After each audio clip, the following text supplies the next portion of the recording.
A formação de hoje é eu creio no Espírito Santo. Deus, quando ele criou o mundo, ele como que deixou a marca dele, né, na criação. Então, por exemplo, quando um artista ele pinta um quadro, você vê traços do artista naquele quadro. Então você vê como ele pinta, o que ele pensou para pintar aquilo, né? Porque se a pintura está desta maneira é porque ele quis que fosse desta maneira, então ele pensou naquilo. Ele escolheu aquelas cores, né? Você vê a marca da pincelada dele. Então, o quadro ele revela algo do artista. Assim também na criação do mundo, o mundo ele revela Deus, né? E por isso o homem, pela sua razão, ao ver o mundo, sua ordem, beleza, seu movimento, sua existência, ele pode chegar a Deus, né? A existência de Deus uno. No entanto, Deus, ele se revela a nós e mostra que ele não é apenas uno, mas ele é uno e trino, né? E esta trindade, que é a trindade de pessoas nesta única natureza, ela é infinitamente transcendente à mera razão do homem. Então, o homem, só pela razão dele, ele não alcança isso. Foi preciso que Deus revelasse ao homem a trindade para que ele pudesse conhecer e crer, né? Ora, quando Deus ele revela ao homem a trindade, ele também mostra que ele não quer ser conhecido pelo homem apenas como uno, mas ele quer que o homem saiba que ele é trino. E assim, como amamos aquilo que conhecemos, o homem ele vai amar, honrar e louvar a Deus não só em sua unidade de natureza, mas ele vai amar, honrar, reverenciar a trindade de suas pessoas. Ou seja, Deus, ao se revelar, ele mostra o seu desejo de que Deus o ame e o reverencie na sua trindade de pessoas, e não só na sua unidade.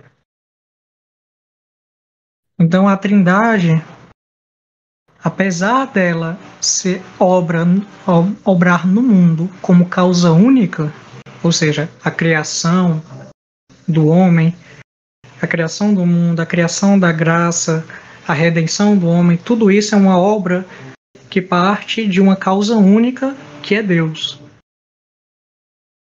Mas este Deus, por ser trino, então são as três pessoas que criam o mundo, que salvam o homem, que envia a graça, que nos santifica, que nos ama.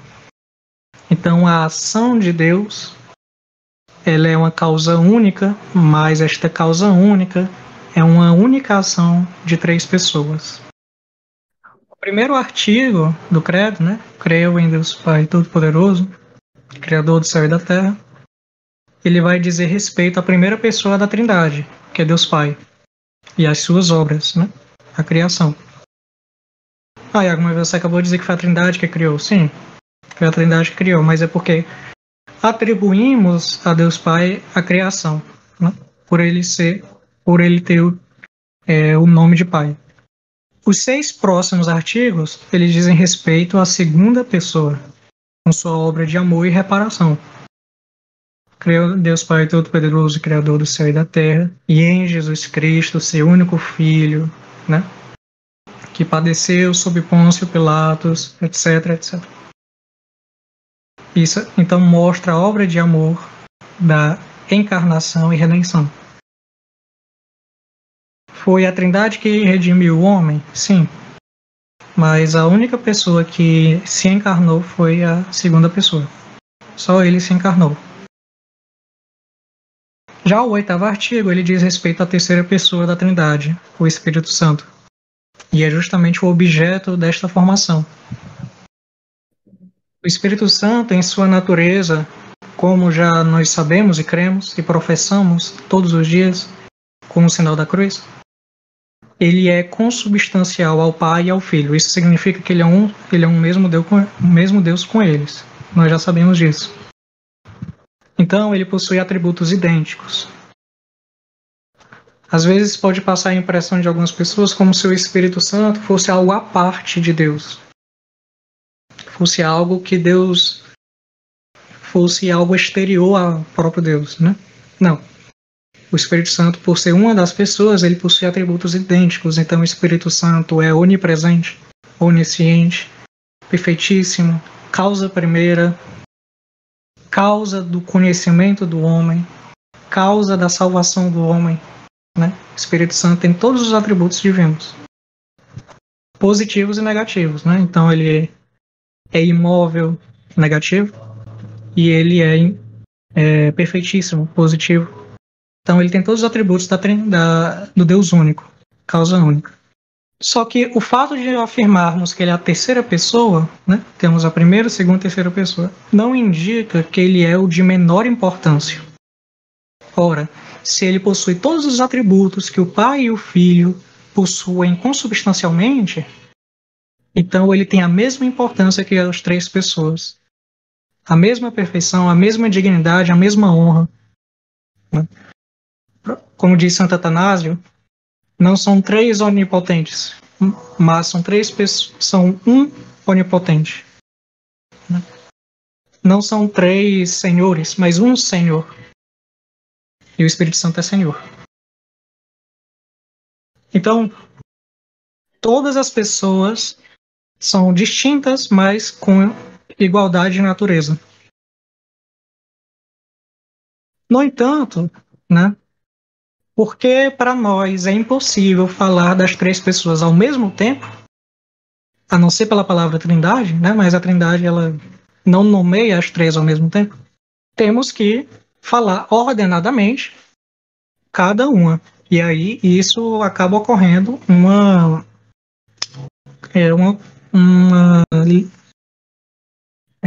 continuidade cronológica, né? Então vem um primeiro, um segundo e um terceiro. Deus Pai, Deus Filho, Deus Espírito Santo. Então, Deus Espírito Santo ele é nomeado por último, não porque tem menos importância, mas porque a nós homens é impossível exprimir o nome das três pessoas a não ser por uma ordem, né? De primeiro, segundo e terceiro.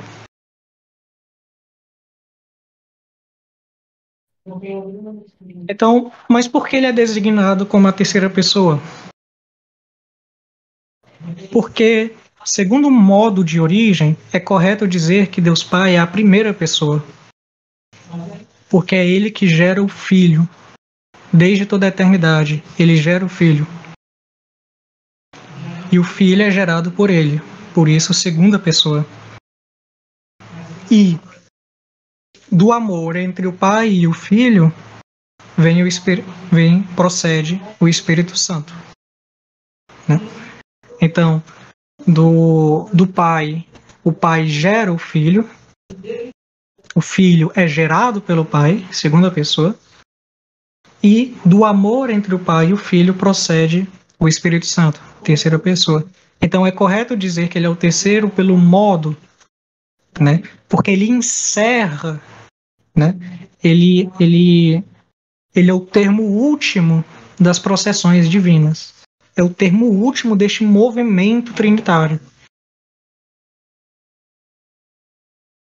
Essa afirmação de que o Espírito Santo procede do Pai e do Filho foi o motivo do cisma grego. Né? Ou seja, os católicos ortodoxos, assim chamados ortodoxos, né? Ou seja, os católicos gregos que vivem na Grécia, Rússia, outros estão na Etiópia e em outros locais, eles se separaram de Roma, os gregos, por causa da questão da processão do Espírito Santo do Pai e do Filho, porque para eles o Espírito Santo não procedia do Pai e do Filho, mas procedia apenas do Pai. Né? O que acontece? O credo apostólico, que é o que a gente reza na missa Novus Ordo, costumeiramente, apesar de que é permitido rezar também o niceno constantinopolitano, não tem a afirmação explícita da processão do Espírito Santo, do Pai e do Filho, né? E nem no credo niceno constantinopolitano, que geralmente a gente reza na missa tridentina, mas também algumas missas da missa de Paulo VI também rezam, né? Que é aquele, né? Creio em um só Deus, Pai, Criador Criador de todas as coisas visíveis e invisíveis, né? Credo em um Deus, um Pátria onipotente, né? Nele, primitivamente, não havia a expressão explícita de que o Espírito Santo procedia do Pai e do Filho, né? Mas a Igreja de Roma, ela adiciona, por quê? Porque exprime a tradição e a fé católica. Assim como o próprio credo niceno constantinopolitano foi confeccionado pela Igreja, exprimindo as verdades que os católicos acreditam, é de direito da Sé de Roma, né, acrescentar e exprimir a fé católica para que assim fique mais explícito a verdade e se condene os erros que acabem surgindo, né? Por isso que o credo niceno é muito maior do que o credo apostólico. Por quê? Porque foi se adicionando afirmações de que ficasse assim bem claro quais são as verdades da fé e não houvesse, e assim pudesse ser condenado às heresias. E aí é o que a gente chama de a questão do filioque, né? Por que filioque? Porque no credo niceno constantinopolitano a gente vai dizer, né? Et Spiritus Sancto, et Spiritum Sanctum, credo in unum Deum, Pátria onipotente, Criador et Spiritus Sanctum, Dominum vivificantem, qui ex Patre Filioque procedit, né? Ou seja, que procede do Pai e do Filho. Esse filioque, esse que, esse sufixo, né, essa partícula, na língua latina ela quer dizer o i, né, conjunção i. Então, por exemplo, quando a gente diz assim, Marcos e Júlia, em latim a gente pode dizer Marcus et Julia, ou pode dizer Marcus Iuliaque. Ou seja, esse que é uma conjunção uma conjunção. Nossa, me fugiu aqui a espécie da conjunção. Mas ela indica adição, né? Uma adição. Então, a ex patre filioque procede do Pai e do Filho. O Espírito Santo procede do Pai e do Filho. Ele procede de ambos como o calor vem do sol e do raio. Né? Vai dizer Santo Tomás. Ou como o fruto vem ao mesmo tempo da raiz e do tronco. A verdade da fé, ela nos é revelada, mas a fé, ela sempre é um claro escuro, né?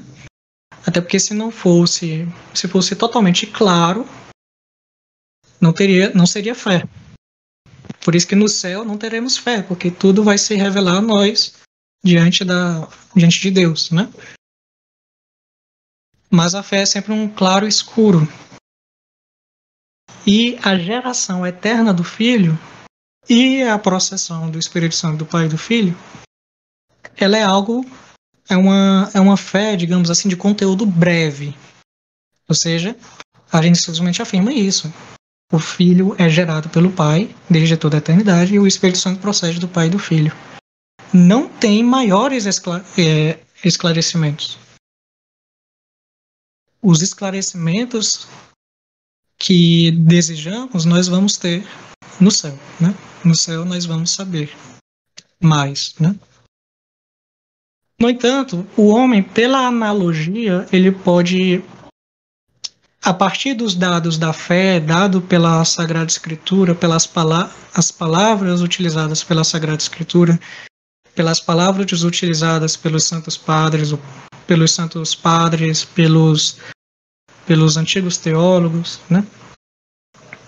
Mas principalmente, né, enfim, da tradição e da escritura. A partir dessas palavras, nós podemos compreender, né, e fazer um exame de uma compreensão destas realidades. Então, por exemplo, o filho. Como podemos explicar a geração do filho? São Tomás ele vai explicar que a geração do filho, que é o verbo de Deus, então veja que nós já estamos utilizando palavras que vêm da Escritura, o verbo de Deus, ele é como a geração do verbo do homem. O que é o verbo mental do homem? Quando o homem ele conhece algo, ele cria um conceito daquilo. Então, por exemplo, eu vejo uma mesa, mesmo que eu não veja mais aquela mesa, eu consigo pensar na mesa. Por quê? Porque eu gerei o verbo mental da mesa, ou seja, o conceito de mesa.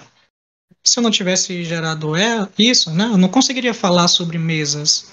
Não poderia explicar o que é uma mesa, né? Não, mas eu vi uma mesa, vi o que ela é e eu consigo pensar nela. Ou seja, gerei um verbo mental. É como se agora a mesa estivesse na minha mente. São Tomás de Aquino ele vai dizer que a geração do verbo de Deus é como a geração do verbo mental do homem. Então, o homem ele vê a mesa e pensa na mesa. E o que é que Deus Pai viu para gerar o Filho? Ele viu a sua própria perfeição. Porque, como sabemos, o Filho de Deus é Deus, né? Então, Deus, ao ver a sua própria perfeição, gerou uma ideia de si mesmo. E esta ideia que tem de si mesmo, porque em Deus não há partes, é Deus. Então, este verbo de Deus, esta sabedoria de Deus, por isso que também Cristo é chamado de sabedoria de Deus, é Cristo. Né? Então, o Pai, ao conhecer a si mesmo, ele gera o verbo de Deus, que é o Filho. Assim podemos, por analogia, explicar a geração do Filho. Né? O bispo Bossuet, ele vai dizer, né? O Pai, ele tem uma fecundidade tal que ele conseguiu criar todo esse universo. Mas a fecundidade de Deus Pai é infinita, porque ele é Deus. E esta fecundidade infinita se expressa pela geração do Filho, que é uma pessoa de mesma natureza que a dele. Então veja que a fecundidade do Pai é tão grande que ele gera uma pessoa que é Deus como ele, é o mesmo Deus. Né? E nesta geração eterna, né, veja que não tem tempo passando aqui, né? É uma geração eterna. Desde sempre o Filho é gerado pelo Pai. Não é que antes só havia o Pai e depois veio o Filho. Não. Desde a eternidade o Filho é gerado pelo Pai. E nós que temos a graça, o Pai gera o Filho em nós, né? Enfim, eu já estou me delongando. E assim como Deus, assim como o homem, ele pensou na mesa, criou o verbo da mesa, pensou no verbo da mesa, gerou o verbo da mesa e constrói ela, né? Assim também o Pai, Tomás de Aquino vai dizer, ao pensar no Filho, ao gerar o verbo do Filho, ele cria todas as coisas a partir da visão deste verbo de Deus. E por isso São João, no prólogo, vai dizer que por ele, pelo verbo, todas as coisas foram feitas. Então nós somos como que a criação ela é feita a partir da visão do Pai do Filho, né? A partir da visão que Deus Pai tem de seu Filho. Então veja que a relação de Deus Pai com o Filho é muito íntima, né? Nós podemos pensar, por exemplo, na relação que tem o próprio pai com o filho. O pai e o filho, eles se abraçam, eles se amam, né? Só que aqui não se trata de pai e filhos humanos, mas se trata de duas pessoas de mesma natureza, perfeitíssimas, E quanto mais perfeição algo tem, mais ela é possível de ser amada. Então, se eles são perfeitamente são infinitamente perfeitos, eles se amam infinitamente, né? Então, este amor íntimo que tem o pai e o filho, deste amor entre os dois procede, não é mais geração que se chama, né? Procede o Espírito Santo. Né? E aqui, de novo, novamente, Tomás de Aquino nos dá analogias, né?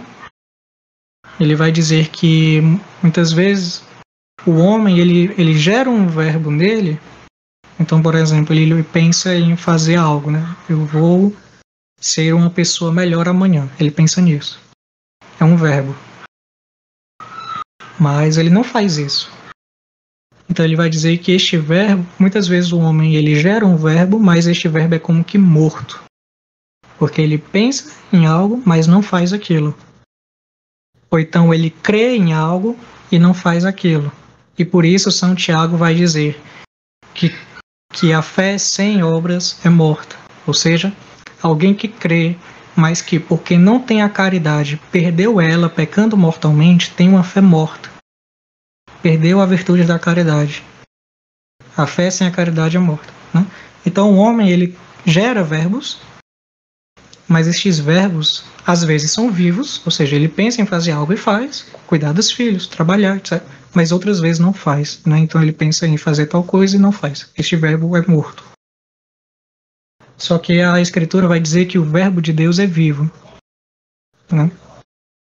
Então, o verbo de Deus, além de ser perfeitíssimo, ele não é morto, como muitas vezes o verbo do homem é. Ele é vivo.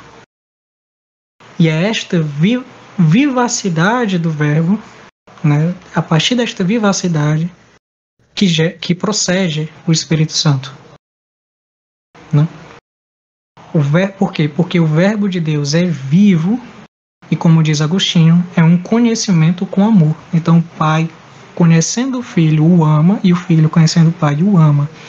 E a relação que há entre o Pai e o Filho, né, esta relação é também ela uma pessoa. E aqui volta a questão da fecundidade divina, né?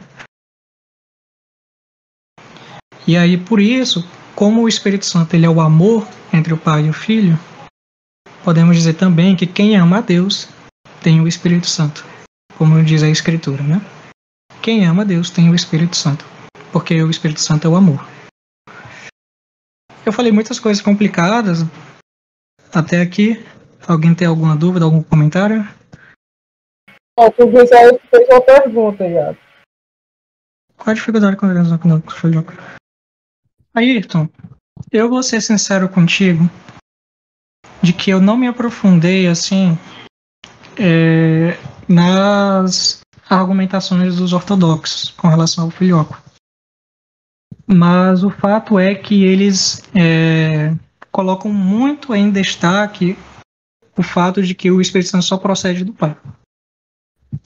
Basicamente é isso. Eles botam em destaque isso. Não, o Espírito Santo procede do Pai. Né?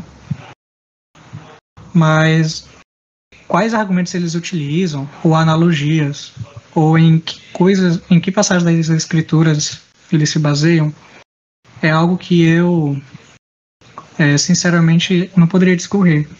Eu conheço algumas pessoas que gostam de estudar assim a questão do cisma grego, mas não é algo assim que eu me aprofundei muito até agora. Pois vamos continuar, né? Eu disse mais cedo, talvez algumas pessoas não escutaram, eu não estou olhando o chat, porque eu estou olhando o documento aqui. Então, se alguém tiver alguma dúvida ou algum comentário, por favor, liguem o microfone, falem, né? Podem perguntar, podem fazer algum comentário. Porque... Oi. Eu já li uma coisa semelhante a que o Espírito Santo ele é gerado pelo processo do amor entre o pai e o filho. Como é que se dá isso? Que o Espírito Santo ele procede do amor entre o pai, que tu falou gerado, né? Não, procede do amor entre o pai e o filho. Aí tu quer entender como dá isso, né? É. Pronto, foi o que eu disse anteriormente. A fé, né, ela é um claro escuro. E aí, principalmente quando a gente chega nas questões mais elevadas da nossa fé, aí fica bem escuro mesmo. Então, quando a gente, por exemplo, chega na Santíssima Trindade, na sua unidade de natureza e trindade de pessoas, quando a gente chega na geração do Filho, na, na, na processão do Espírito Santo, né, pela relação de amor entre o Pai e o Filho, são dados que nós temos, que nós nos utilizamos de analogias para explicar. Então, eu falei aqui, no caso da geração do Filho, da geração do verbo mental no homem, né, fazendo uma analogia, o Pai conhece a si mesmo. E no Espírito Santo, pelo amor entre o Pai e o Filho, procede ele, né? Assim como na relação entre duas pessoas que se amam, né? Eu vou dar no amor entre um pai e um filho, o amor entre eles não é simplesmente o amor do pai, e não é simplesmente o amor do filho. O amor dos dois, esta relação, não é simplesmente o pai e nem é simplesmente o filho. Você vai dizer que o amor do filho pelo pai, perdão, que o amor entre o pai e o filho é simplesmente o amor do filho? Não. E você vai dizer que o amor entre o pai e o filho é simplesmente o amor do pai? Não. É uma relação entre os dois. E aí, pela fecundidade divina, esta relação é uma pessoa. E aí você fica, mas Iago, isso não é uma explicação tão conteudística quanto outras questões, como a graça, a predestinação e outras coisas que temos tanto conteúdo, né? Exatamente. Por quê? Porque Deus só nos revelou isso. Então a fé, ela é um claro escuro. E se quisermos nos aprofundar mais nisso, temos livros, né, de teologia tratando. E eu vou também continuar aqui falando, né, porque, como disse, a revelação é pela tradição, né, oral e escrita, né, e pelo magistério. Então, a escritura, ela vai nos mostrando o Espírito Santo, seja nas suas obras que vemos na escritura desde o Antigo Testamento até o Novo, mas também os nomes que a escritura dá, né? Então a escritura chama o Espírito Santo de amor, chama o Espírito Santo de Paráclito, né? Chama o Espírito Santo de fogo. Então tudo isso aí vai como que revelando quem é esta pessoa. Mas, como disse, a fé ela é um claro escuro. Nós temos esses dados, né, que cremos, mas não é algo, não é o desvelar, né? E isto só teremos no céu. E aí você clama ao Espírito Santo para que salve sua alma e assim você possa vê-lo, né? Vamos continuar. Eu acho que é obra do Espírito Santo, viu? Porque eu tô me sentindo muito fluido nessa formação, mais do que em outras. Eu só queria que tu colocasse o microfone mais perto da tua boca. É porque eu fico mexendo minha mão, e aí... Vamos lá. Já falei isso.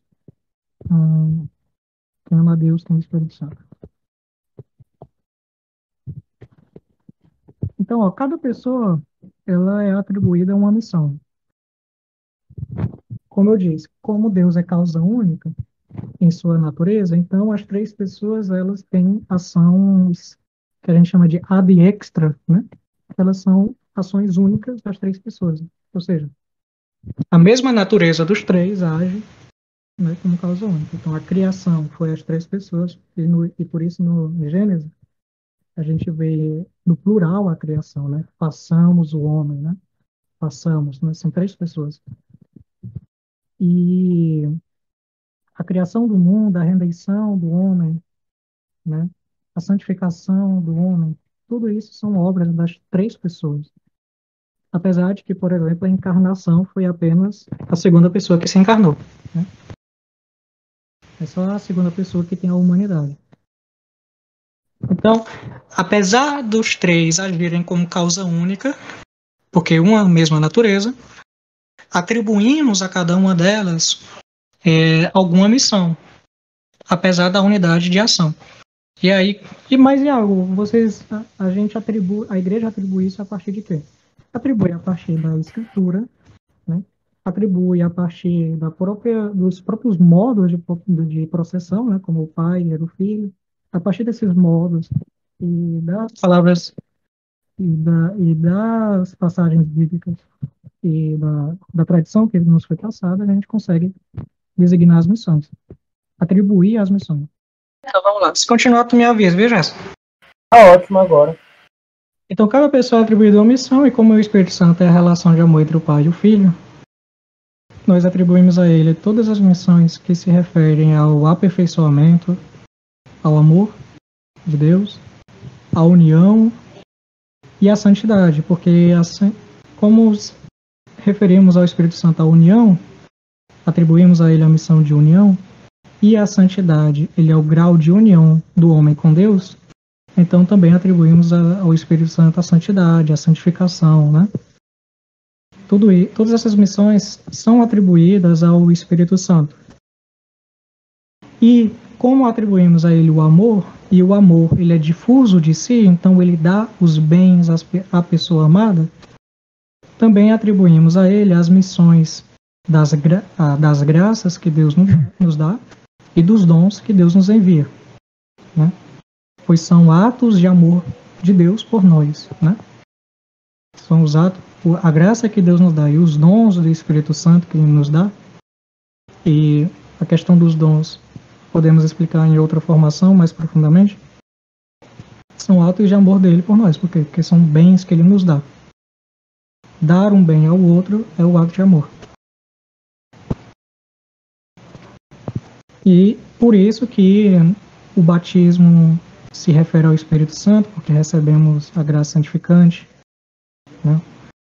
Por isso também é atribuída ao Espírito Santo a concepção da Virgem Maria, né? Ela concebeu pelo poder do Espírito Santo, porque a encarnação é o ato magno de amor de Deus, né?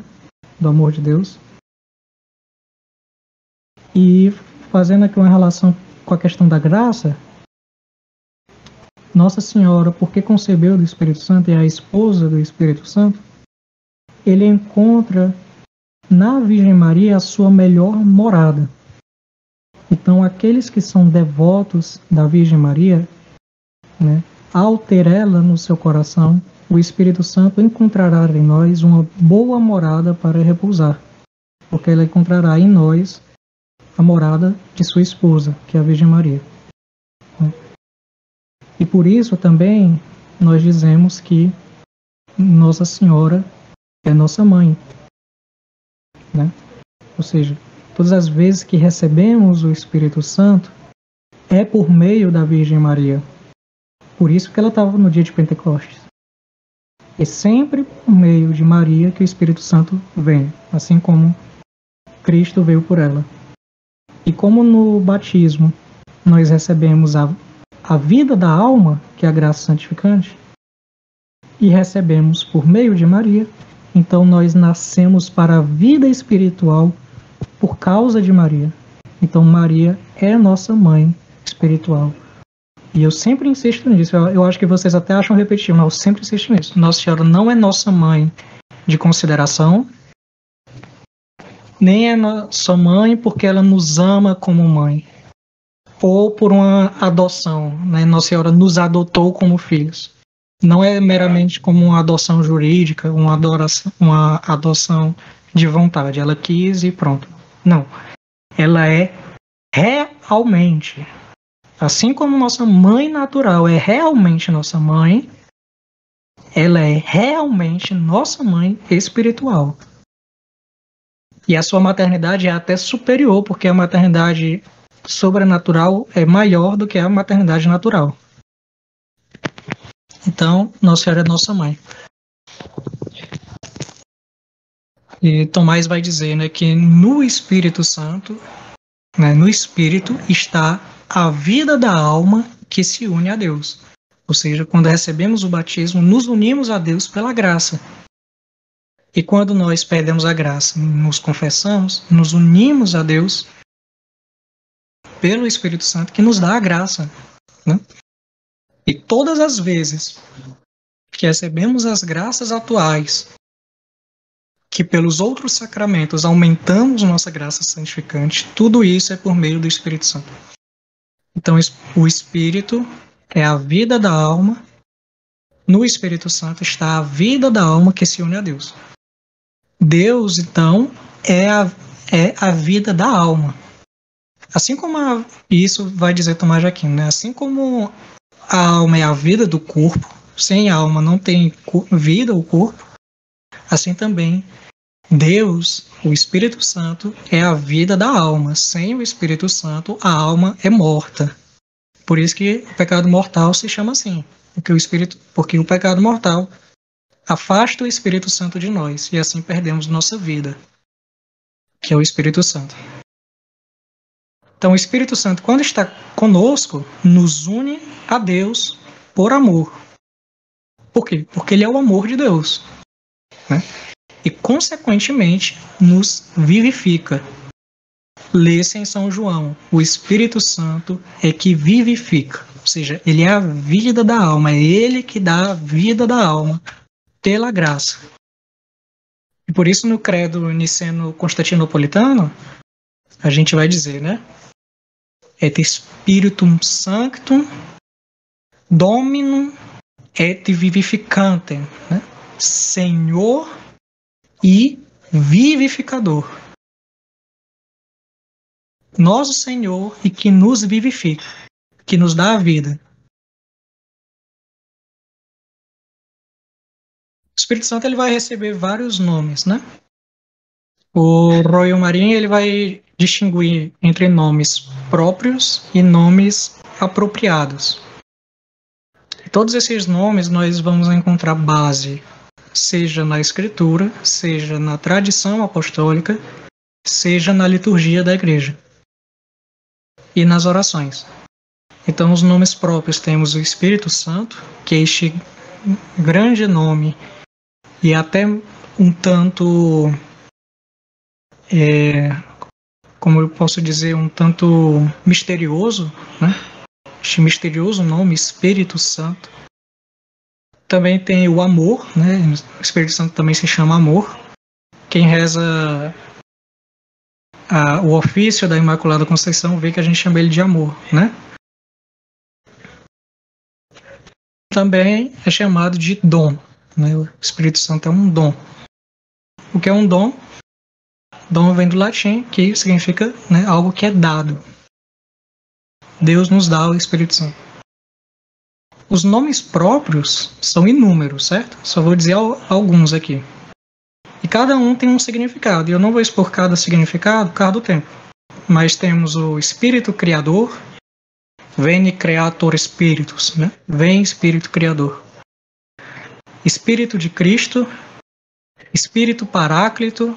Paráclito pode ter 3 traduções, né? Mestre, Consolador e Mestre Consolador e nossa, deu um branco aqui no terceiro. Eu acho que, enfim, Espírito Consolador, Espírito de Verdade. Por que Espírito de Verdade? Vamos ver mais depois que um dos efeitos do Espírito Santo é que ele nos ensina. Espírito Criador. Um dos 3 nomes, né? Paráclito. Que é uma das 3 traduções, né? Que tu disse?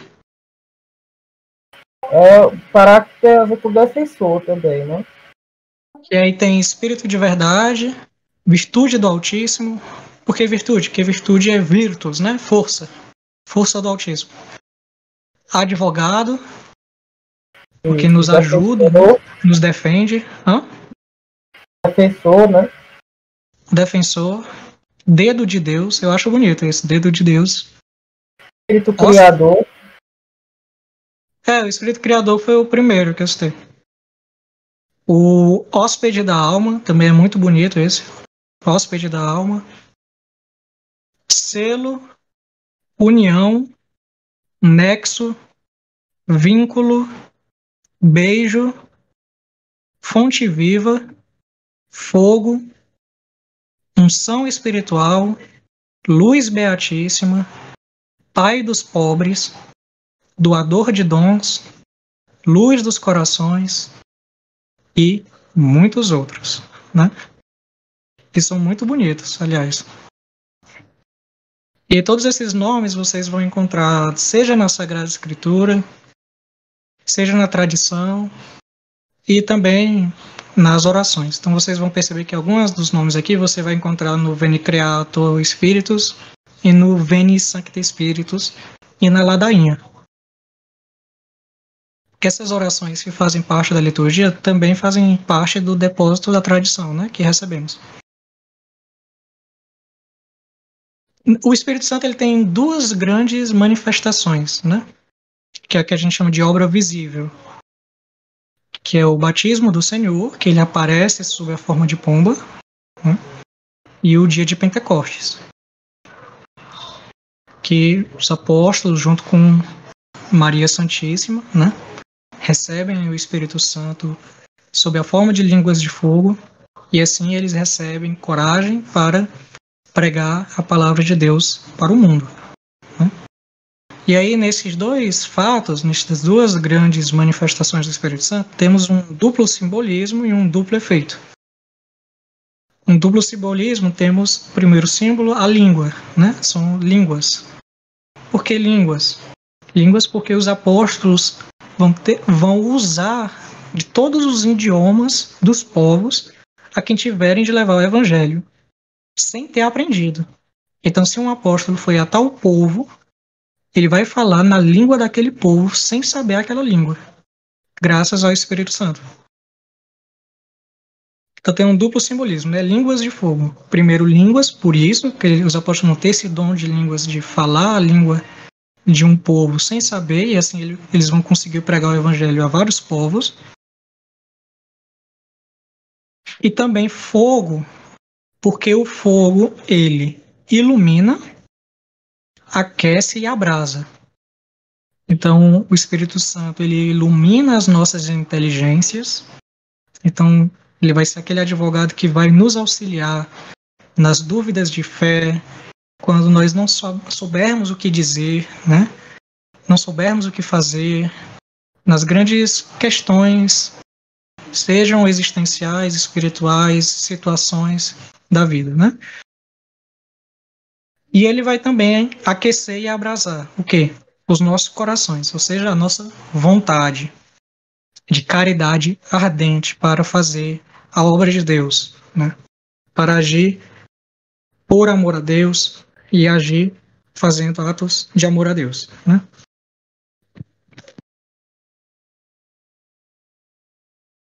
Os apóstolos, né, a partir do dia de Pentecostes, eles não serão mais nem ignorantes, nem pusilânimes e acanhados, né?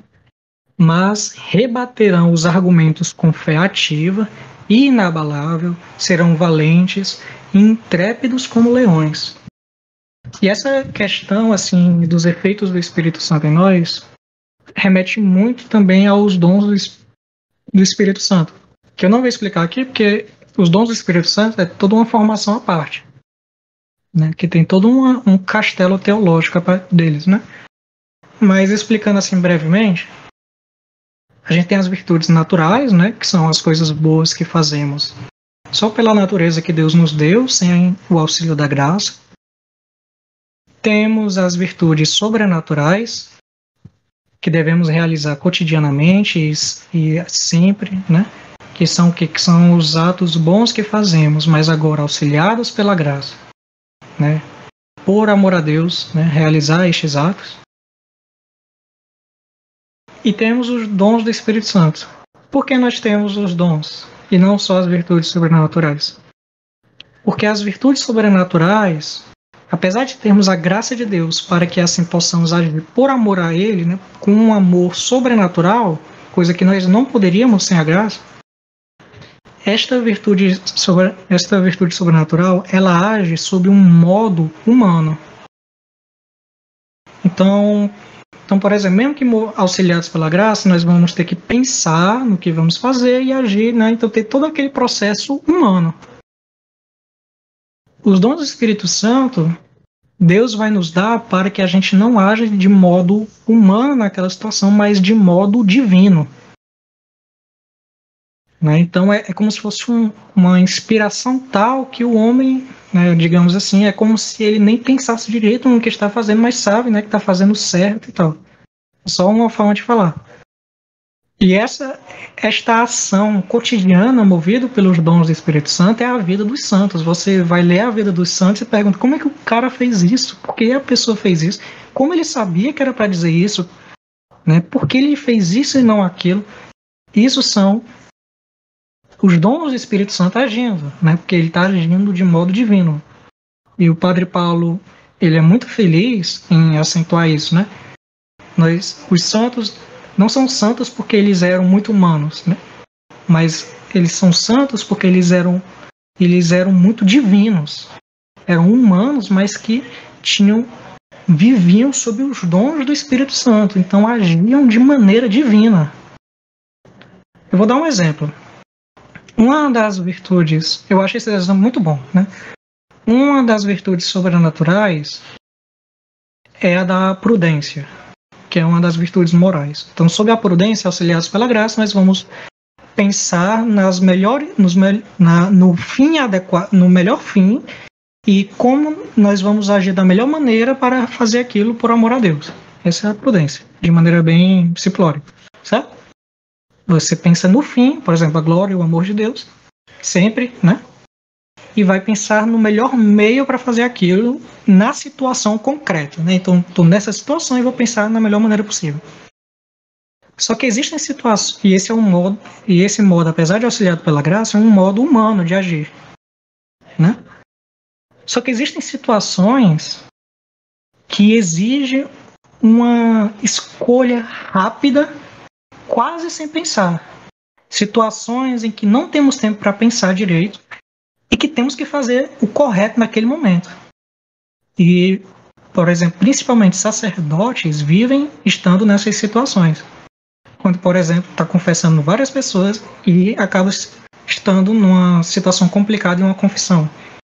Ele não tem tempo ali de parar 1 hora e ficar fazendo altas reflexões sobre aquilo para tomar a decisão certa. Né?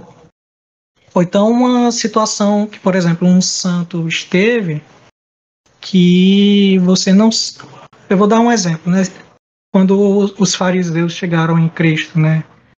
E perguntaram se era para dar imposto a César ou não. É uma situação muito complicada e que exige uma resposta, né? No momento. E aí a gente fica, nossa, o que é que eu faria? Claro, porque Cristo é Deus, né? Mas a humanidade, Cristo tem os dons do Espírito Santo. Os dons do Espírito Santo vêm justamente nesses momentos. Ele é o nosso advogado, ele ilumina a inteligência. Então, quando a gente vê uma situação de um santo, que a gente se pergunta, como é que ele pensou em fazer aquilo? Foi o dom do conselho, né, que a gente chama. O dom do conselho do Espírito Santo. E aí tem vários dons, dom de piedade, dom de fortaleza, né, e é muito bom estudar, né, estes dons. O dom de conselho é aquele que o Espírito Santo vai, sob o modo divino, nos fazer agir da melhor maneira, dizer a melhor palavra para aquele momento, aquela situação. Né? E por isso que a gente lê a vida dos santos e se pergunta, como é que ele pensou nisso? Ora, é o Espírito Santo. As outras manifestações do Espírito Santo, desculpa ter me delongado nisso, eu já estou terminando, aliás, por isso que eu me permiti me delongar nisso, é porque eu acho muito legal, né, falar sobre isso, a questão dos dons. Porque a gente ouve falar dos dons, mas muitas vezes a gente não sabe direito o que são os dons do Espírito Santo, né? Qual é a diferença dos dons do Espírito Santo para as virtudes? O que exatamente são os dons? É por isso que eu expliquei aqui para vocês. Outras manifestações do Espírito Santo, né, que a gente chama de obras invisíveis, nós temos desde o Antigo Testamento e até hoje. Então, no Antigo Testamento foi o Espírito Santo, e todos eles têm passagens bíblicas, né, que nos mostram, né? Então, o Espírito de Deus guiou os profetas, né? Foi ele que inspirou os escritores sacros, né, desde o Antigo Testamento, e também os escritores sacros, né, os hagiógrafos do Novo Testamento. No Novo Testamento, foi ele que concebeu Jesus Cristo no ventre da Virgem Maria, né, o ato magno do amor divino. E o Espírito Santo é o amor divino. Depois de Pentecostes, foi ele quem dirigiu os apóstolos, né? E aí aqui os exemplos são inúmeros, né? Com Paulo, com Pedro, situações específicas bíblicas em que mostra o Espírito Santo auxiliando os apóstolos. É só ler os Atos dos Apóstolos, vocês vão ver lá. E ele desempenha, até hoje, a sua assistência na igreja. E isso temos que sempre pedir a Deus para que ele nos incute isso, né? Nesses tempos de certa crise, né, que vivemos, muitas vezes a gente se pega de desconfiar disso, né? Que o Espírito Santo não assiste à igreja. Mas não, o Espírito Santo continuamente assiste à igreja. Ele dá, e esse assiste não é simplesmente ver, ele dá assistência à igreja. E sem essa assistência, né, não sei o que seria da igreja. Né? Então o Espírito Santo assiste à igreja, dá assistência à igreja no magistério, nos ensinamentos do Santo Padre, nos ensinamentos dos bispos reunidos. E por isso o Vaticano II não guia os homens à heresia e à perdição, porque o Espírito Santo não permitiria que a totalidade dos bispos e o Papa e a totalidade dos bispos unidos a ele, guiasse a igreja para a perdição. Porque o Espírito Santo assiste à igreja. Assistência. Né? E a principal obra do Espírito Santo invisível é a santificação das almas pela graça, né, que eu já comentei. Porque pela graça, a trindade das pessoas habita em nós, em nossa alma. E esta habitação, que a gente chama de inabitação trinitária, ou seja,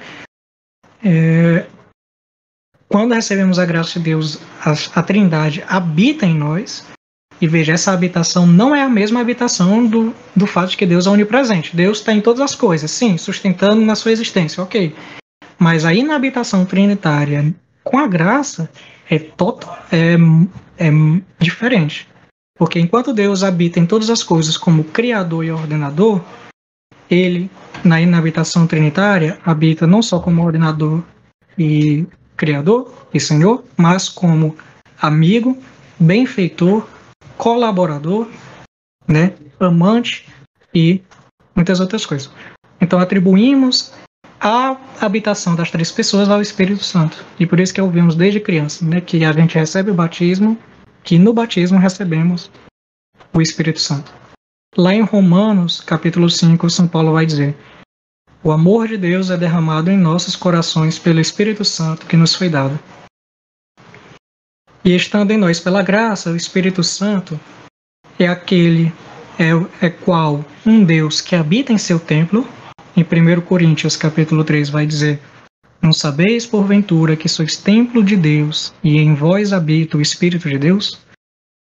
Ele habita em nós qual amigo em casa de amigo. Em Apocalipse capítulo 3 vai dizer: eis-me parado junto da porta e estou batendo. Se alguém ouvir a minha voz e abrir, entrarei. E ele habita qual protetor zeloso. Em 1ª carta de São Pedro: descansai nele por todos os vossos cuidados, porque ele mesmo providenciará. E os frutos do Espírito Santo, né? São Tomás vai nos mostrar que ele nos purifica do pecado, pois compete a quem criou uma coisa refazê-la, né? E como diz São Pedro em sua carta, o amor apaga todos os pecados. Então o Espírito Santo, que é o amor de Deus, apaga os nossos pecados. Ele ilumina a nossa inteligência, vai dizer São Tomás, porque tudo o que sabemos, sabemos pelo Espírito Santo. E é aqui ele está falando da revelação divina, né? Tudo aquilo que cremos pela fé é revelado pelo Espírito Santo a nós. Por quê? Porque aquelas coisas que não precisamos da fé, as coisas naturais que o homem conhece pela razão, Deus já nos dá uma capacidade natural de conhecê-las. Né?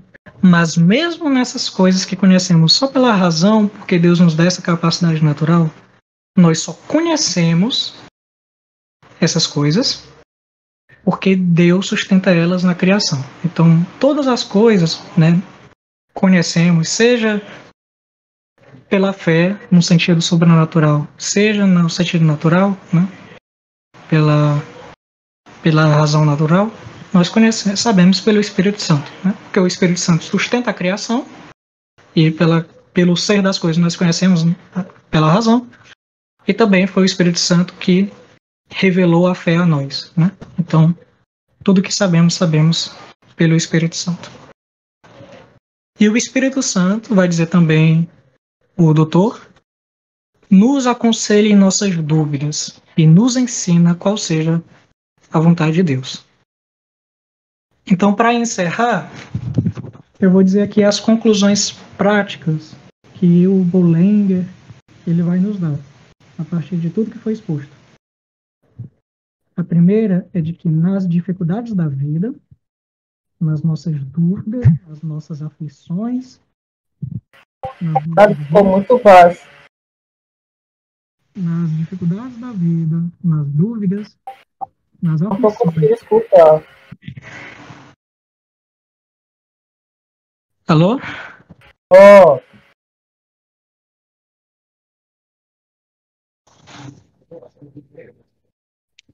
Então, Bullinger ele vai nos dar várias conclusões práticas.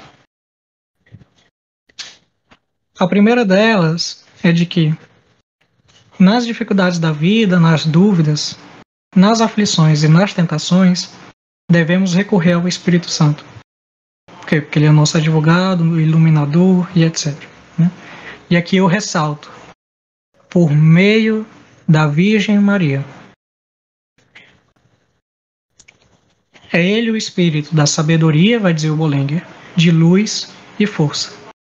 Logo, há de espancar as trevas da nossa inteligência, há de robustecer-nos o ânimo. Né? E também ele nos aconselha a rezarmos sempre, com toda a alma, a linda prece Veni Sancte Spiritus, né, que é o Vinde Espírito Santo que rezamos, ou o Veni Creator Spiritus, né? Vem Espírito Criador. E aqui eu encerro a formação. Foi muito bom para mim estudar e também apresentar, né? Eu convido vocês a rezar o Vinde Espírito Santo para encerrar.